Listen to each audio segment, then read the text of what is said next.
and assalamu alaikum everyone. You are watching and listening to BM Educates. So today's topic is ITEP, International Test of English Proficiency.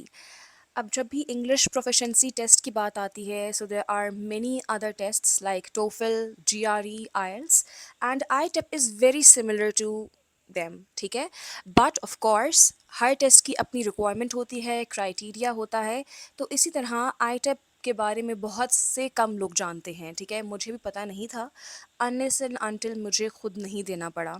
And when I gave the test it was very similar to IELTS, so I just thought कि why not to share the criteria and the requirements with you guys so that it would be easier for you अगर आपने academic perspective से या professional point of view से अपना proficiency test जो है वो देना है। So let's dig in. Content, आज का कंटेंट जो है it is related to these 5 topics. First is what is iTEP, second difference between ITEP and other tests, types, structure and sections, and the fifth one is about tips and tricks at how to ace this test. So the first and the main thing is what is ITEP? ITEP है क्या? तो बहुत ही सादा अल्फाज में अगर मैं बयान करूँ तो basically whenever you go somewhere, कोई भी ऑर्गेनाइजेशन है या फर्म है, और अगर आप किसी ऐसे मुल्क में कहीं अप्लाई कर रही हैं जहाँ पे आपकी जो मदर टंग है, जो आपकी नेटिव लैंग्वेज है, दैट इज़ नॉट इंग्लिश, ठीक है। सो वहाँ पे इंग्लिश को एनालाइज और एवेल्युएट करने के लिए आईटेप जैसे टेस्ट बनाए जाते हैं where they can check your proficiency, your fluency in English language, ठीक है, simply. And what are the types of iTEP? अब बेसिकली आईटेप एग्जाम्स जो है ना आपके दो टाइप के हैं mainly. First is your academic and second is your business, ठीक है। इन दोनों में मेन कोर डिफरेंस क्या है? When we talk about academic, तो एकेडमिक आपका पढ़ाई से रिलेटेड है, it's related to your education, ठीक है। तो अगर आप अपना फॉर एग्ज़ाम्पल मैंने अपना बैचलर्स यहाँ से किया पाकिस्तान से, and for masters I want to apply for some other state, या मैं दुबई जाना चाह रही हूँ या मैं यूके जाना चाह रही हूँ, सो मैं आईटेप एकेडमिक्स दूंगी, ठीक है, बिकॉज मैं अपनी पढ़ाई के परस्पेक्टिव से बाहर अप्लाई करना चाह रही हूँ। When we talk about business, so business is something that is associated with your career and your professional, you know, context, ठीक है। अब I'm a teacher, right? I'm teaching in Pakistan, but for my future, I want कि I should apply in Dubai और Riyadh, ठीक है। तो मैं क्या करूँगी कि मैं ITEP बिजनेस दूंगी, ठीक है, बिकॉज मैंने अपना प्रोफेशनली जो है ना मैं अपना एक बना रही हूँ, तो उस लिहाज से मुझे ये एग्ज़ाम देना है, बट मैं बिज़नेस वाला दूंगी, ठीक है। तो this is a main difference. और आप जब भी अपने लिए रजिस्टर कर रहे हैं खुद, ठीक है, बहुत सारी ऑर्गेनाइजेशंस पाकिस्तान में भी जो प्राइवेट स्कूल्स हैं वो आपके लिए खुद रजिस्ट्रेशन करते हैं आईटेप की, ठीक है। बट अगर आपने कहीं बाहर के लिए अप्लाई करना है, तो जब आप खुद अपने आप को रजिस्टर कर रहे हैं, सो डू मेक श्योर कि आप इन दोनों में से अगर आप जॉब के लिए करें सो आप बिजनेस वाले पे जो है वो अपने आप को रजिस्टर कर रहे हैं। Okay, so next is the difference between ITEP and other tests like TOEFL, GRE, IELTS, जो कि बहुत कॉमन है, ठीक है। मेन मेरे ख्याल से जो डिफरेंस है, आइल्स है या टोफिल है या जीआरई है, हर यूनिवर्सिटी, हर ऑर्गेनाइजेशन की अपनी कुछ रिक्वायरमेंट्स होती हैं और क्राइटेरिया होता है। विद इन पाकिस्तान में भी आपका आईटेप एक्सेप्ट हो जाए, ठीक है, बहुत सारी फर्म्स और बहुत सारी ऑर्गेनाइजेशंस एक्सेप्ट कर लें, बट मे बी वो आईटेप कोई बाहर की कंट्री एक्सेप्ट ना करे। मे बी उनका यूनिवर्सिटी का सिर्फ क्राइटेरिया ही यही हो कि यू हैव टू गिव आइल्स और आपके 8 या 8.5 बैंड्स आना लाजमी है, ठीक है। अगर आप लोकली बात करें तो आईटेप का ये होता है कि जैसे फॉर एग्जांपल मैंने 2 स्कूल्स के लिए आईटेप दिया था। अब एक स्कूल ने कहा कि भाई आप 6 बैंड्स ले लें या आप B1 सिर्फ क्लियर कर लें, ठीक है, so it would be fine. बल्कि दूसरे इंस्टीट्यूट ने मुझे कहा कि आपने एटलीस्ट B2 तक आना है, ठीक है। सो हर ऑर्गेनाइजेशन की कुछ अपनी रिक्वायरमेंट्स होती हैं जो स्पेसिफिकली वो आपको खुद ही बताएंगे कि व्हाट आर देयर रिक्वायरमेंट्स, ठीक है। Coming towards the pattern, sections and structure of ITEP, ठीक है, अब मेनली जितने भी आपके इंग्लिश प्रोफिशिएंसी टेस्ट्स होते हैं they have the same pattern, almost almost, ठीक है। बट कभी कभार ऐसा होता है कि फॉर एग्जांपल अगर आप कोई पर्टिकुलर ऑर्गेनाइजेशन है, ठीक है, मैं यहाँ पे किसी ऑर्गेनाइजेशन का नाम नहीं ले रही, अगर मैं एग्जांपल दे रही हूँ, कोई स्कूल ए है, स्कूल ए कह रहा है कि हमने एक टीचर हायर करनी है इंग्लिश के लिए फॉर ओ या ए लेवल्स, ठीक है। So what they need to emphasize on, they need to emphasize on maybe speaking or grammar, ठीक है। तो मे बी वो ये वाला पार्ट आपका ज़्यादा रखें, ऐसा हो सकता है, बिकॉज मेरे साथ ऐसा हो चुका है, ठीक है। बट जो पैटर्न होता है, जिस हिसाब से आपका वो एक एग्ज़ाम आता है, इट्स द सेम जो यहाँ पे मेंशन्ड है। First is the reading section, ठीक है। रीडिंग में इट्स वेरी सिंपल कि आपने एक पैराग्राफ होता है, आपने उसको रीड करना होता है, और उसके बाद there are some multiple choice questions जिसमें से आपने चूज द बेस्ट ऑप्शन करनी है। सिंपली वो पैसेज कितने वर्ड्स का है, वो ऑफ कोर्स कभी 250 का होता है, कभी 500 का होता है, it depends. Then listening, so the audio plays, और वो ऑडियो एक ही दफ़ा प्ले होगी, ठीक है, वो दोबारा दोबारा रिप्ले नहीं होगा, आप बैक भी नहीं जा सकते, वो एक फ़्लो में ही चलेगी और एक मर्तबा ही चलेगी, ठीक है। उसके बाद आपने क्या करना है कि वो ऑडियो प्ले होगी, और जैसे ही वो ऑडियो प्ले होगी, ठीक है, आप सबको छोड़ के उस ऑडियो पे पहले तो फोकस करें, ठीक है।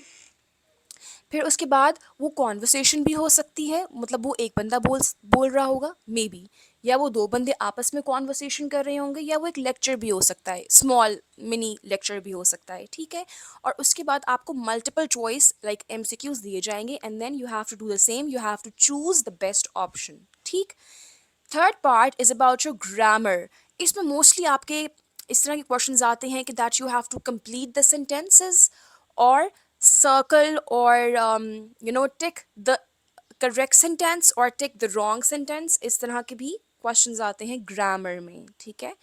When it comes to writing, okay, writing is about, it can be essay writing, it can be opinionative writing, it can be argumentative writing, ठीक है। तो राइटिंग की जो है वो टाइप्स हो सकती हैं, and depending upon the topic, कभी कभार बहुत जेनेरिक और जनरल टॉपिक आ जाता है, बट इट्स ऑलवेज गुड कि अगर वो जनरल टॉपिक भी है तो उसके एंड पे when you conclude any topic, so do give any opinion और सजेशन यू थिंक के भाई यहाँ पे वो मैंडेटरी है, या वो कोई ऑथेंटिक चीज़ आप देना चाह रहे हैं अपनी ऑडियंस को, so do give it. Speaking. Okay, so at times you are given only one topic, and at times you are given a choice. आपको दो topics दिए जाते हैं and you have to choose, ठीक है, उन दोनों में से एक, और फिर आपको 3 to 5 seconds मेरे ख्याल से दिए जाते हैं just to पिन पॉइंट, या आपने जॉट डाउन करना है अपने इम्पोर्टेंट नोट्स कि आपने क्या बोलना है, एंड दैट्स इट। उसके बाद आपका टाइमर शुरू होता है, and it can be for like 2 minutes, 1 minute और 5 minutes, डिपेंड्स। तो आपने उन्हीं स्पेसिफिक मिनट्स के लिए बोलते रहना है, and you don't have to stop unless the timer ends. But make sure, देखिए बोल हर कोई सकता है, but the main task over here is that you have to revolve around the topic, आपने टॉपिक से डिस्ट्रैक्ट नहीं होना, ठीक है। So with in the topic and be authentic, आप जो भी टॉपिक के बारे में बोल रहे हैं वो कुछ ब्ला ब्ला ब्ला ब्ला ब्ला ना हो, it should be relevant and authentic. Okay, the most important part, tips. अब ये 5 चीज़ें हैं जिससे you can produce a better result. सबसे पहले इज़ फेमिलराइज योर सेल्फ। इसका क्या मतलब है? इसका मतलब ये है कि व्हेन, ये मैं एक जनरली बात भी बता रही हूँ, just not about iTEP और एनी एग्ज़ाम। आप जब भी कहीं जाते हैं, either it's for interview, either it's for exam या टेस्ट, कोई भी चीज़ है, whenever you go, be make yourself prepared for it. आप ब्लैंक उठ के कहीं भी नहीं जा सकते, ठीक है।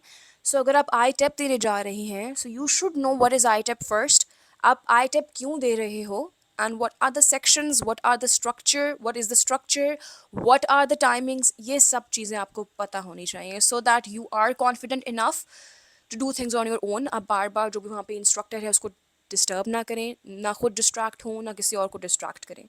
Second, practice with sample tests. ये इतनी इम्पॉर्टेंट चीज़ है and I think it's underrated because मैंने जब भी इन टेस्ट्स की प्रिपरेशन की, लकीली अगले दिन जब मैं टेस्ट देने गई तो वही चीज़ आई। ऑफ कोर्स ये लक भी हो सकती है आपकी, लेकिन जितना अच्छा आप सैम्पल टेस्ट्स की प्रिपरेशन करेंगे उतने ज़्यादा कॉन्फिडेंट आप होंगे। ठीक है।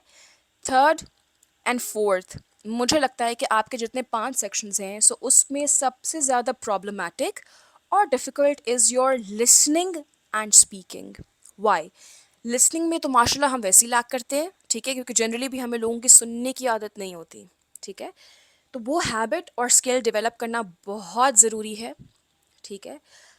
तो नॉर्मली आप एक्टिव लर्निंग जो एक एक्टिविटी है ना, उस पे फोकस करें। आप जो नॉर्मल डिस्कशंस भी हो रही होती हैं आपके इर्द गिर्द, try to listen carefully, comprehend it and then answer accordingly. इसी तरह अगर आप कोई ऑडियो सुन रहे हैं, सब कुछ दिमाग से निकाल दें, just focus on the person जो बोल रहा है and that's it. Main idea उसका क्या है, वो जो कॉन्वर्सेशन चल रही है, आइदर इट्स अ लेक्चर, कोई आपको एडवाइस है, कुछ भी है, मेन आइडिया पे फोकस करें कि वो कॉन्वर्सेशन किसके इर्द गिर्द रिवॉल्व कर रही है। And when it comes to speaking, वही बात है कि बोल हर कोई सकता है, but you have to speak relevant and you don't have to detract yourself. आपने टॉपिक के इर्द गिर्द ही रहना है। And last one, stay calm and focused. जितना आप अपने जहन पे ये प्रेशर देंगे कि ओ माय गॉड टाइमर है, टाइमर है, टाइमर है, उतना चीज़ें आपके हाथ से निकलती जाएंगी। ठीक है। So you have to remain calm and देखें, इतने बड़ा कोई, मैं ये नहीं कह रही कि टाइमर से आपको वो प्रेशर फील नहीं होता, होता है, बट आप इतने भी गए गुजरे नहीं हैं कि आप ये टेस्ट क्लियर नहीं कर सकते। ऑफ कोर्स इंशाल्लाह आप ये टेस्ट क्लियर कर लेंगे। प्रैक्टिस भी अगर किया हुआ है, आपको पता भी है कि क्या क्या सब कैसे करना है, then eventually you will do it. Have some faith in yourself. ठीक है। बस अपनी नर्व्स पे काबू रखें एंड इंशाल्लाह यू विल एस इट, कोई मसला नहीं है। Okay, thank you and that was it and that was precise, I know. कोई भी क्यूरी है आपको, आप मुझे कमेंट्स में लिख सकते हैं, और bmeducates@gmail.com पे आप मुझे ईमेल भी कर सकते हैं with subject query. Important links, कोई सैम्पल अगर टेस्ट्स हैं, प्रीव्यू टेस्ट्स हैं, that will be given in the description. So please stay tuned and subscribe, and BM Educates is signing out. Thank you.